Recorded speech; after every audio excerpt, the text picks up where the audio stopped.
नमस्कार दोस्तों, मैं सूर्यदेव आप सभी का बैक टू एजुकेशन के ऑनलाइन प्लेटफॉर्म पर हार्दिक स्वागत करता हूं, अभिनंदन करता हूं। रात नहीं ख्वाब बदलता है, मंजिल नहीं कारवा बदलता है, जज्बा रखो जीतने का, किस्मत बदले ना बदले, वक्त जरूर बदलता है। और आपको ये वक्त बदलने का समय आ चुका है, वक्त बदलने का वक्त आ चुका है, क्योंकि आने वाले समय में बहुत सारी वैकेंसियां आने वाली है, आ भी रही है। हाल ही में आज ही एक नोटिफिकेशन आया है आरआरबी का, जिसमें आरपीएफ में एसआई और कांस्टेबल की वैकेंसी जो है वो आपके सामने आ चुकी है। लेकिन वैकेंसी जो आ चुकी है उसके बारे में डिटेल में अपन पढ़ने वाले हैं कि वैकेंसियां जो आई है वो कितनी वैकेंसियां है, एज लिमिट क्या रहने वाली है, एज लिमिट क्या रहने वाली है, उसके बाद क्वालिफिकेशन क्या रहने वाली है, पेपर पैटर्न क्या रहने वाला है, और जो वैकेंसी आई वो इतनी कम वैकेंसी क्यों आई है। पीयूष गोयल जो रेलवे मंत्री थे भारत के, 2018 में कहा था कि 10,000 वैकेंसियां, 9.5 से 10,000 वैकेंसी आज खाली है, पटना बिहार से बोला था उन्होंने। 2018 से आज 6 साल गुजर चुके हैं, केवल 4,000 पद ही खाली है। क्या सरकार, क्या बेरोजगारों को रोजगार देने की आपकी मंशा नहीं है? क्या आप पकोड़े ही का ही सिस्टम है वही? तो आज की क्लास में अपन बात करने वाले, फिर भी जो वैकेंसी आई है वो उस पे आपका क्या रहने वाला है, कैसे क्या प्रोसेस रहने वाला है, उन सारी चीजों पे अभी बात करने वाले हैं। सबसे पहली चीज जो वैकेंसियां है, जो इंडियन रेलवे आरपीएफ का जो नोटिफिकेशन आया 2024 की वैकेंसीज के लिए, उसमें कैसे आपको क्या पैटर्न रहने वाला है, क्या फिजिकल क्या रहने वाला है, क्वालिफिकेशन क्या, हर चीज के बारे में बिल्कुल डिटेल्स में आपको बताने वाला हूं। सबसे पहली चीज तो कांस्टेबल की जो वैकेंसी आज आई है ना, टोटल वैकेंसी जो है वो 4,660 है। टोटल वैकेंसी 4,660 है, जिसमें कांस्टेबल की जो वैकेंसी है वो 4,208 है, और जिसमें सब इंस्पेक्टर की जो है, एसआई की जो वैकेंसी है वो 452 है। 452 आपके सामने है। लेकिन एक महिलाओं की अगर बात की जाए, वुमेन वैकेंसी देखो यहां पे कहीं भी नजर नहीं आ रहा। तो एक बात आपको याद रख लेनी है या पता होना चाहिए, या मैं बता रहा हूं आपको, 4,660 में 15% जो वैकेंसी है, 15% जो वैकेंसी हो किसके लिए रिजर्व है, वो बच्चा वुमेन के लिए रिजर्व, महिलाओं के लिए। 4,660 की 15% वैकेंसी महिलाओं के लिए रिजर्व है, आरक्षित है। अब फॉर्म भरने की डेट की अगर बात की जाए कि फॉर्म कब भरा जाएगा, आरआरबी का जो नोटिफिकेशन आया है उसमें ऑनलाइन एप्लीकेशन कब से स्टार्ट हो जाएंगे, तो 15 अप्रैल से ऑनलाइन एप्लीकेशन स्टार्ट हो जाएंगे। लास्ट डेट जो है वो 14 मई है, 14/5/2024 जो है वो लास्ट डेट है फॉर्म अप्लाई करने की। तो आपको अगर अभी तक आपने तैयारी नहीं की तो बच्चे अभी से आप तैयारी के लिए जुट जाओ। अपना जो यूट्यूब चैनल है बैक टू एजुकेशन, उसमें फ्री आपको पूरा स्टडी मटेरियल आरपीएफ का फ्री मिलने वाला है। कल से ही बैच लॉन्च किया जा रहा है। उसके अलावा जो प्रोसेस है वो क्या है, उसके अलावा देखो एक चीज मैं बता रहा हूं कि ये तो 2024 की वैकेंसी है, लेकिन इससे पहले वैकेंसी 2018 में आई थी। 2018 में टोटल वैकेंसी 9,739 वैकेंसी थी। 9,739 वैकेंसी, जिसमें मेल के लिए 4403 वैकेंसी थी और फीमेल के लिए 4216 वैकेंसी थी। करीब करीब बराबर बराबर सा मामला है। एसआई की वैकेंसी मेल के लिए 819 थी और फीमेल के लिए 301, मतलब भरमार था वैकेंसी।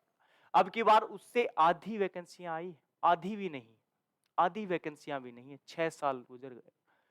तो मुद्दा रहेगा ये, और बिल्कुल वैकेंसी बढ़ाने की तरफ ध्यान देना होगा आरआरबी को या रेलवे मंत्रालय, वैष्णव जो जी हैं उनको। इसके बाद जो पैटर्न है वो क्या रहने वाला है। इसके बाद एप्लीकेशन फीस की अगर बात की जाए कि अगर आप फॉर्म भर रहे हो तो उसके लिए एप्लीकेशन फी क्या रहने वाली है, तो बच्चे जर्नल और ओबीसी के लिए 500 रुपए है एप्लीकेशन फीस। एप्लीकेशन फीस भर भर के लेता है रेलवे, करोड़ों रुपए अरबों रुपए जाता है सारा।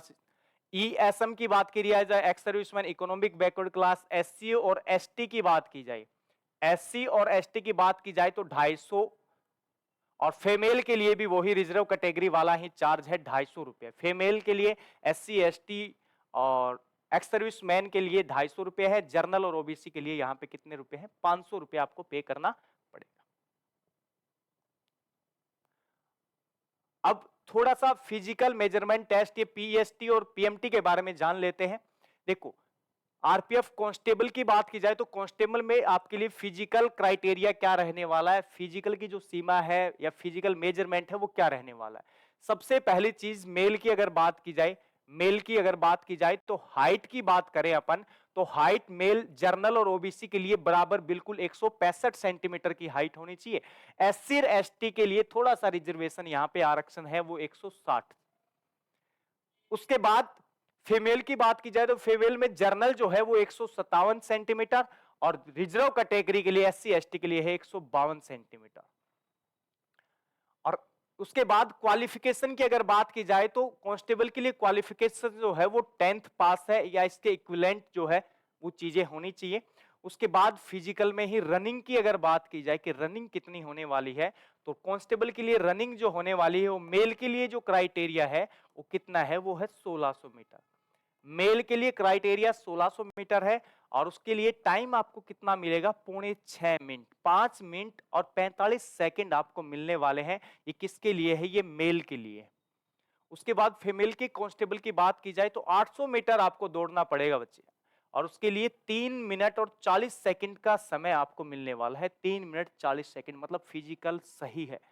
जो बच्चा रील देख रहा है, फिजिकल मैदान में नहीं उतर रहा है, तो अभी उतर जाओ। मैदान में नहीं उतरोगे तो दिल्ली पुलिस वाला ही हाल होने वाला है, क्योंकि दिल्ली पुलिस से तगड़ा फिजिकल है यहाँ पे, दिल्ली पुलिस से कम समय आपको मिलने वाला है, तो वही हाल यहाँ पे होने वाला है।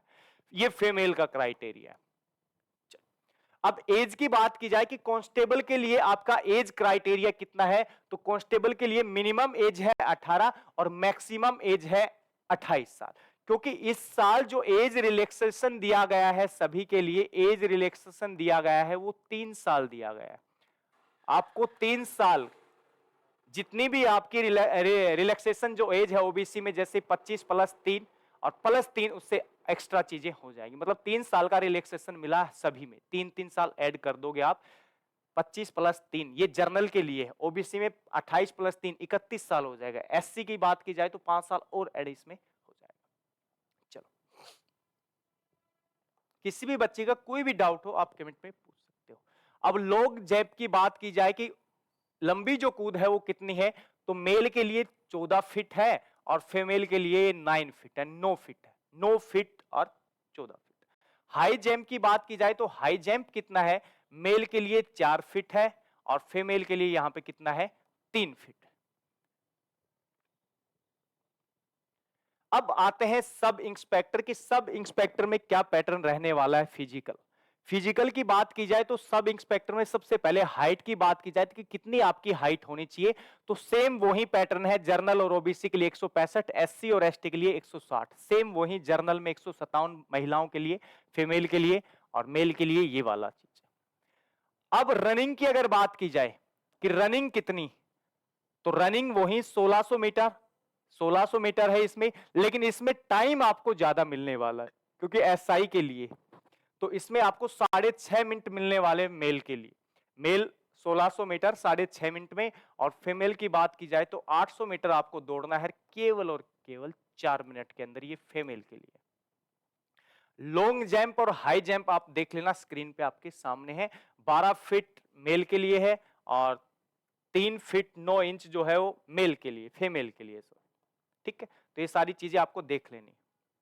नेक्स्ट अगर बात की जाए क्वालिफिकेशन क्या है, तो एसआई के लिए क्वालिफिकेशन आपके पास ग्रेजुएशन होना चाहिए, ग्रेजुएशन के इक्विवेलेंट कोई भी डिग्री आपके पास होनी चाहिए। एज क्राइटेरिया की बात की जाए तो एज कितना है सब इंस्पेक्टर, तो सब इंस्पेक्टर में जो एज है वो जब 20 साल से, यहां पे 20 साल से 28 साल, मिनिमम 20 साल है, मैक्सिमम 28। यहां भी 3 साल का रिलैक्सेशन आपको मिल रहा है, सबको मिलेगा 3 साल एक्स्ट्रा।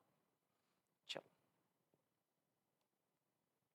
नेक्स्ट, अब है सिलेक्शन प्रोसेस। आप इन चीजों को, जो चीजें आपके सामने फेस होगी वो कितने फेज में आपको गुजरना पड़ेगा, 3 फेज में आपको गुजरना पड़ेगा। 3 फेज में सबसे पहला जो फेज है वो सीबीटी है, कंप्यूटर बेस्ड टेस्ट है, उसके बाद पीएसटी, पीएमटी, उसके बाद डॉक्यूमेंट वेरिफिकेशन, उसी के बाद आपका फाइनल सिलेक्शन होने वाला है। तो फेज जो फर्स्ट है उसमें आपके सामने क्या आने वाला है, कंप्यूटर बेस्ड टेस्ट सीबीटी आपके पास होने वाला है। सीबीटी में आपको क्या क्या पढ़ना है, उसमें आपके पास मैथ रहने वाला है, 35 क्वेश्चंस आने वाले हैं मैथ के। रीजनिंग की बात की जाए तो रीजनिंग भी 35, जीके की बात की जाए तो जीके 50 नंबर का यहां पे रोल रहने वाला है। मतलब टोटल मार्क्स जो है वो 120 नंबर का पेपर होने वाला है। और क्वेश्चन की अगर बात की जाए तो क्वेश्चन भी कितने रहने वाले हैं, 120 ही रहने वाले हैं। अब नेगेटिव मार्किंग की बात की जाए तो नेगेटिव मार्किंग 1/3 है, 1/3 है, काफी नेगेटिव मार्किंग है, तुक्के मारने का मौका आपको नहीं मिलने वाला है।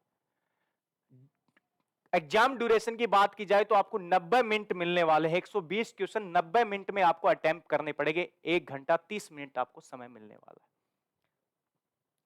उसके बाद मैंने बताया कि आपको कितने फेज से गुजरना पड़ेगा। मैंने कहा कि आपको जो गुजरना पड़ेगा वो 3 फेज से गुजरना पड़ेगा।